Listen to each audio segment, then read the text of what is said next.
कक्षा 10 के बच्चों के लिए जीव विज्ञान में चैप्टर नंबर 11 जीव जनन कैसे करते हैं, नया चैप्टर शुरू करते हैं आज। तो सबसे पहले आते हैं जनन क्या है। तो प्रत्येक जीव अपना वंश बढ़ाने के लिए अपने जैसी संतान को जन्म देता है। इस प्रक्रिया को जनन कहते हैं। जनन की आवश्यकता क्यों है ये देखें आप। तो पहले फर्स्ट, किसी जाति विशेष की निरंतरता बनाए रखने के लिए जनन आवश्यक है।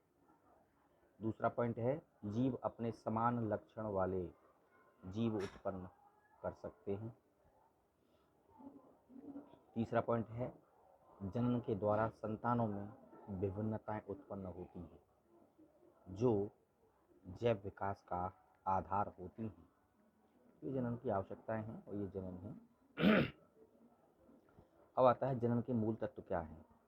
जीव जो संतान पैदा करते हैं उनके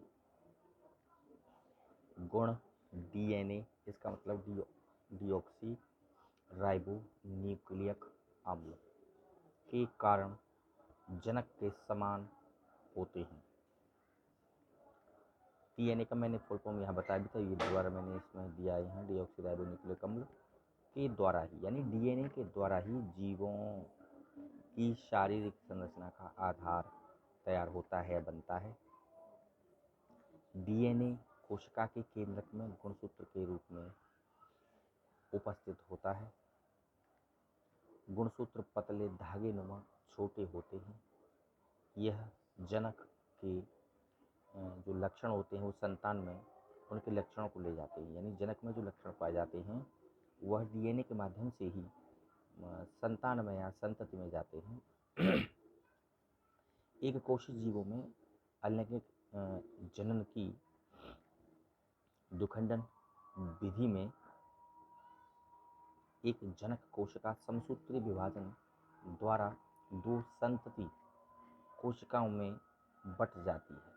ठीक है, दोनों में समान गुणसूत्र पाए जाते हैं, एक जैसे होते हैं, और संतति जनक के समान होती है।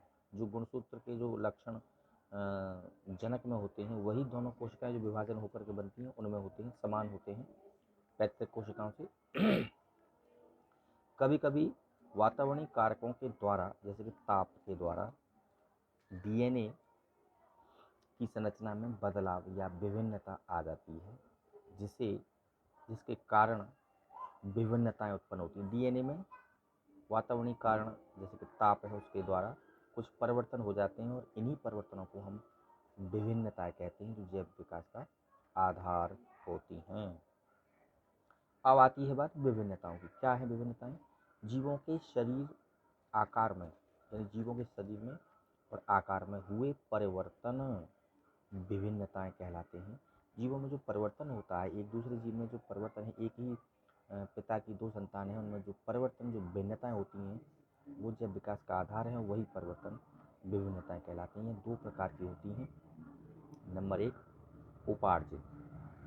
ये वातावरणीय कारक जैसे ताप, जल, प्रकाश आदि के कारण होती हैं।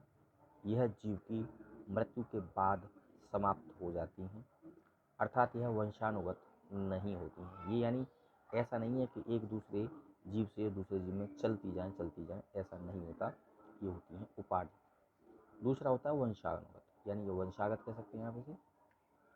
यह आनुवंशिक विभिन्नताएं हैं जो जनक कोशिका में उत्पन्न होती हैं। ये डीएनए की संरचना में उत्पन्न होने के कारण विकसित होती हैं। ये जैव विकास का आधार होती हैं। तो ये जनन वाला चैप्टर आज शुरू किया है, इसे आप ध्यान से देखें और पढ़ें।